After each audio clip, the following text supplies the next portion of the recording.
কয়েক দশকের মধ্যে সবচেয়ে টালমাটাল পরিস্থিতি বিরাজ করছে নেপালে। শ্রীলঙ্কা বাংলাদেশের পর এবার আরেকটি গণ অভ্যুত্থান ঘটিয়েছেন সেখানকার জেনজিরা। পরিস্থিতি এতটাই ভয়ঙ্কর রূপ ধারণ করে যে পদত্যাগ করতে বাধ্য হন নেপালের প্রধানমন্ত্রী ও প্রেসিডেন্ট। ঠিক একই রকম আরেকটি গণ অভ্যুত্থানের ডাক এসেছে ভারতের পশ্চিমবঙ্গেও। আর এই ডাক দিয়েছেন রাজ্যটির বিরোধী দল বিজেপির সাবেক সাংসদ অর্জুন সিং। এমন ঘোষণার পরই তীব্র প্রতিক্রিয়া জানিয়েছেন পশ্চিমবঙ্গের মুখ্যমন্ত্রী মমতা ব্যানার্জি। বিস্তারিত থাকছে শেখ ফরিদের রিপোর্টে।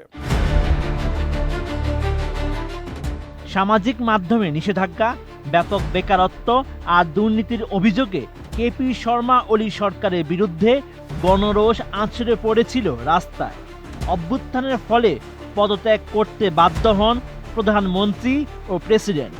সেই উদাহরণ টেনে এবার পশ্চিমবঙ্গের মুখ্যমন্ত্রী মমতা ব্যানার্জির বিরুদ্ধে বিস্ফোরক মন্তব্য করেন বিজেপি নেতা সাবেক সাংসদ অর্জুন সিং। তার এই মন্তব্য ঘিরে শুরু হয়েছে ব্যাপক বিতর্ক। তিনি নেপালের মতো আরেকটি গণ অভ্যুত্থানের ডাক দিয়েছে পশ্চিমবঙ্গে। এমন আহ্বান জানানোর পরই তার বিরুদ্ধে অন্তত 14টি মামলা দায়ের করা হয়েছে। নোভা এলইডি টিভি, ঝকঝকে ছবি, নিখুঁত শব্দ, 5 বছরের ওয়ারেন্টি। নোভা মানি সঠিক মান, নিশ্চিত সেবা। 11 সেপ্টেম্বর উত্তর 24 পরগনার বারাকপুরে বিজেপির এই সাবেক সাংসদ জানান, রক্তপাত ছাড়া কোনো দুর্নীতিগ্রস্ত শাসন শেষ হয় না। নেপালের যুব সমাজ দুর্নীতির বিরুদ্ধে যেভাবে রুখে দাঁড়িয়েছে, বাংলার তরুণ তরুণীদের সেই সাহস দেখানো উচিত। এই দুর্নীতিগ্রস্ত সরকারকে উৎখাত করতে গণ অভ্যুত্থান প্রয়োজন। অর্জুন সিং আরও দাবি করেন, মহাত্মা গান্ধীর অহিংস আন্দোলন ব্রিটিশ শাসনকে বিদায় করেনি। কোনো স্বৈরাচারী সরকার পতনের জন্য রক্তপাত অনিবার্য।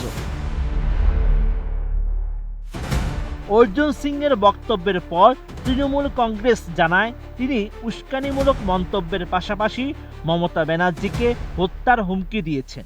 এরই প্রেক্ষিতে ব্যারাকপুরের একাধিক থানায় পৌরসভার কাউন্সিলররা তার নামে অভিযোগ দায়ের করেন। এখন পর্যন্ত কমপক্ষে 14টি মামলা হয়েছে বলে জানা গেছে।